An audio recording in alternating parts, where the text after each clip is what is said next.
Hi, and welcome to this episode of Giving Back, a show that I often co-host with Arthur Bergeron, who is an elder law attorney, and me, I'm Sunny Daly, the Executive Director of the Community Foundation for Nantucket. And together we present the show as a way of introducing Nantucketers to the nonprofits on island and provide an opportunity for leaders in the nonprofits to tell us more about their organizations. So today I'm very happy to be joined by Pauline Proch, who is the Executive Director of Our House. Pauline, welcome. Thank you, Sunny. Thanks for having me here. Thanks for coming. Our House is a fairly new program, so I was hoping you could tell us a little bit about how it got started and who it aims to serve. I would love to. We were founded in 2021 in November, and it took us a little while to get open before we could start having students in. But Our House is an after-school program for high school students, so anybody enrolled in the public school or homeschooled can come to the house, and it's for really 14-year-olds through 18. And it's been a desire or a dream, I would say, for my youngest son, and then turned into a family sort of dream to have a place that was safe and nurturing for high school students to come after school.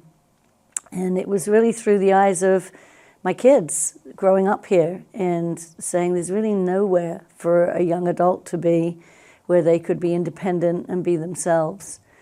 And so we never thought it would ever truly happen, because in our dream world, we wanted to serve dinner, we wanted to have a communal meal, we wanted to do it in an environment that was conducive to a home setting. And we wanted it in a private setting so that people weren't looking out their windows and making assumptions of why people were coming to the program. And I would say in July of 2021, soon after my father passed away, Techie Shackelford, who's our founder and had been a dear friend of mine for about 11 years at that point, reached out and asked if she could have lunch with me to see how I was doing after the death of my dad. And we had lunch, and we'd finished lunch. We were out in the car park finishing up our conversation, and something greater than myself had me start talking about this idea that we were calling the dinner table at that time. Our family just gave it a name. And Techie, being the wonderful, warm-hearted, big-hearted, generous person that she is, wanted to know more information, and so we continued that conversation on for a little bit longer. And coincidentally, my son had texted me a link to the 5 Wero Wero home, which had 15 bedrooms. It's on 2 acres of land. And jokingly, when she said, well, where would you do this? It seems like you know what the need is, but where on earth would you do this? Sort of tongue-in-cheek, I showed her the text that my 24-year-old son had sent. Not that I ever questioned what my 24-year-old son was doing looking at real estate on Nantucket. And Techie said, I want to go and see it. And so I called Jacques Zemicki, who was the owner of the house, and I knew him a little bit through our kids, and he was like, oh, so you're interested? And I said, no, I have a friend who's interested that she'd like to see the house. And it was remarkable, I think, just from the beginning all the way through and even to today, that I really feel everything about the program has been on purpose and has been right. And so Cody and I went to see the house with Techie, and the owners were there, Joan Stockman and Jacques Zemicki, and after being there about half an hour, we hear Techie saying to them, we would like to do this, we would like to do that. And literally my jaw fell on the floor. And Cody and I just looked at each other, and it was like, whoa. And so that was July.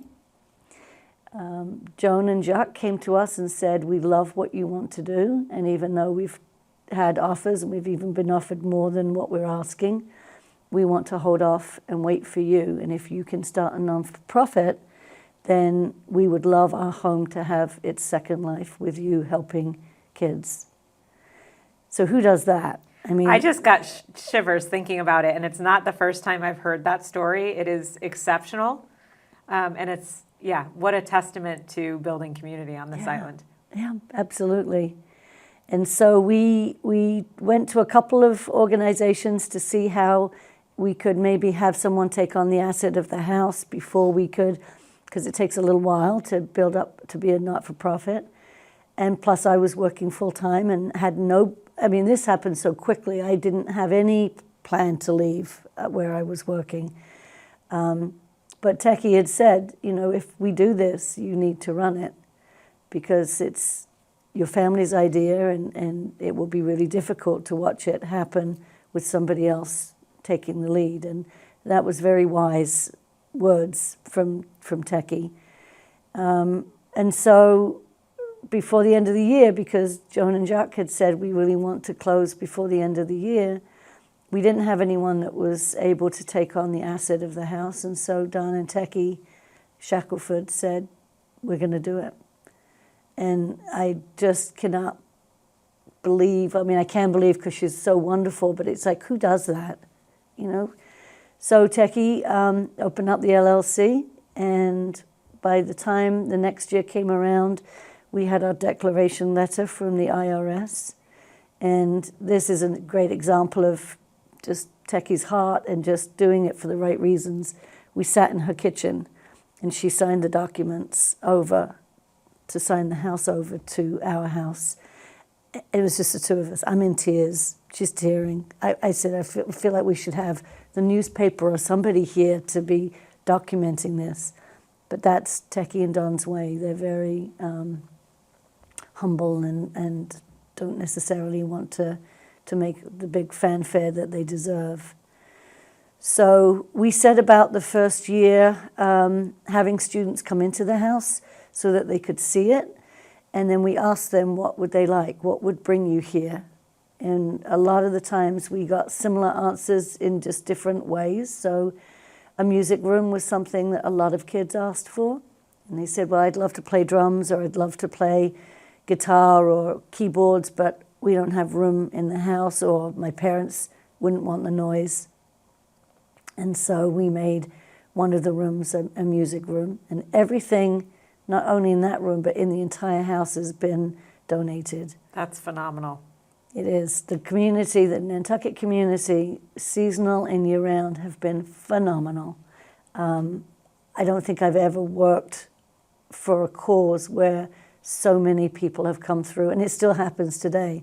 I get emails or calls, I have this, could you use it? But so the music room is one. We have a fashion room so that we do take in donations of lightly used clothes. So if students need to go on an interview, or if they have prom, or if they just want to change up their wardrobe. Sometimes we'll have boys at the house that grow really quickly, so their trousers might fit them around the waist, but they don't lengthwise. So we've always got a good number of pants on side. And we've done formal dinners, we've done dances there, and so kids love to dress up. So that's a very popular room. And they're also welcome to take any of the clothes home, which a lot of them do. Yeah. Chill room is another room that a lot of students asked for. They had different names for it or described it differently, but realized that they were asking for a place that they could transition quietly from school to after school. So we have a chill room that has some comfortable furniture, but a lot of times students might sit on the floor, or they will sit there and just be quiet for 15, 20 minutes. Some students fall asleep in there. Others will have quiet conversation. It all depends. And sometimes it's not a chill room at all. It's very loud.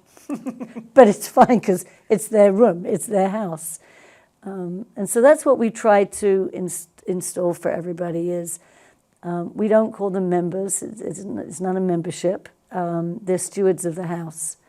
And so they come in and they register because we do need their information and allergies and next of kin and all of that, because we are feeding them dinner 3 nights a week, and that's probably one of my most favorite times is having, at the end of the day, a communal meal that we break bread together. And at the moment, we're working on getting a commercial kitchen, but at the moment we have the school that is preparing meals from the culinary department, and then they bring it over to us, and then the students set the table.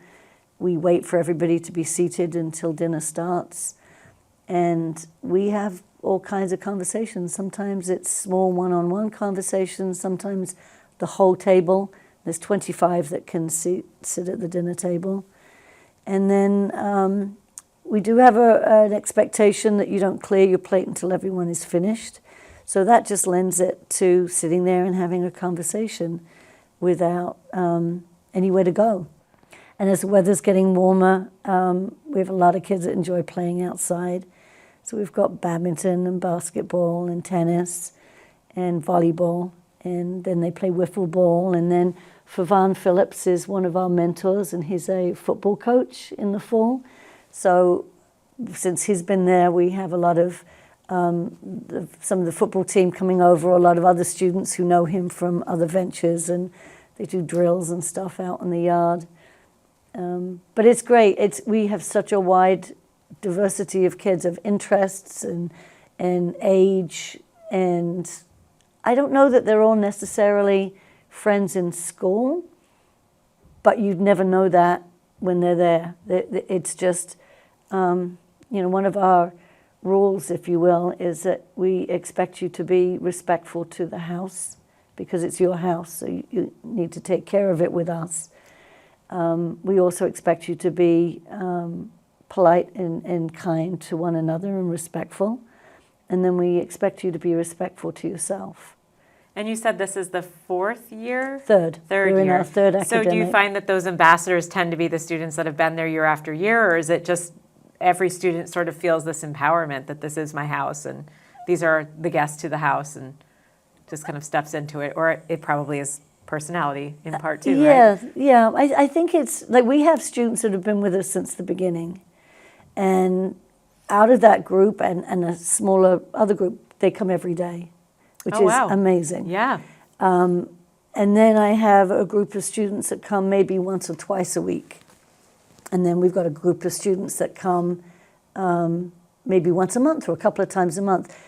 So it's not like a set thing that you have to go X amount of days or X hours. It's really as your life allows. Absolutely. That's neat. Yeah. And we really want to make that clear for everybody because students are so overly scheduled that, because we've tried to put in sort of programs and things that they could sign up for, like financial literacy or public speaking or life skills, interview skills. So we have Michelle Starr coming from Bank of America in another week, and she'll meet with all of the students and just talk about sort of the basics.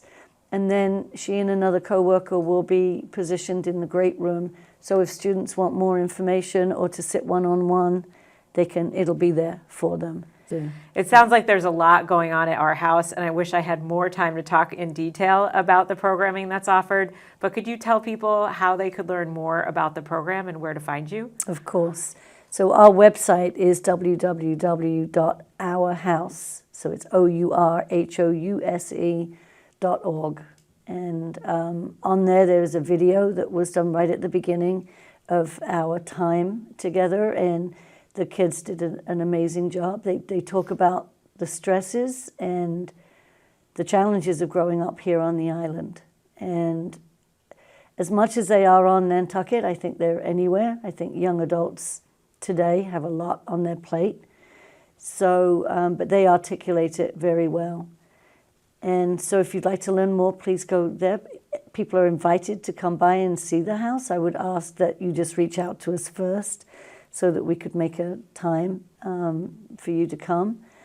And our biggest work right now is we're trying to get a commercial kitchen in the house because we want to be able to teach students to cook. We want to be able to give them menus and recipes for when they leave high school. And at the moment, we're unable to do that. So we're really putting efforts in our fundraising to get a commercial kitchen this year. No lack of things to be done at our house. Always doing something. Yeah, well, thank you so much for coming in and telling us about the program and for the incredible support you offer and space pleasure. you offer Nantucket teens. Thanks. Yeah. Thank you, Sonny. My pleasure. Thanks for joining me at Giving Back. We look forward to seeing you soon.